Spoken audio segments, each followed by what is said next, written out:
Mume wangu, na hivi lini ili tumbo lako litakuwa kama la Juma au Hasani? Maana silielewelewi. ulielewa vipi yani?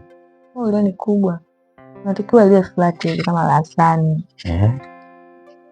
Kama la Hasani, kama la Juma. Juma, Ashrafu, matumbo yao yote yako flat. Wote hao. Sasa wewe mume wangu tumbo lako lina kitambi. Hiyo wote hao wanakupitia. Mimi natolea tu mfano mume wangu. Kama wamenipitia. Uliongea. Lakini mke wangu, hata mimi namuomba sana Mungu uwe na kiuno kilaini kama Mwajuma. Yaani tukiwa kitandani unakatika kama Mwajuma anavyokatika. Namuomba sana Mungu. Wewe unanikatikia kama Mwajuma. Kumbe Mwajuma anakukatikiaga. Kila mmoja ameelezea vile ambavyo anapenda. Wewe unapenda ndio kama Hasani, kama Juma. Na mimi napenda wewe unakatika kama Mwajuma. Nakuombea sana kwa Mungu. Kumbe Mwajuma anakukatikiaga. Kumbe ndo zako. Sio natoa maoni.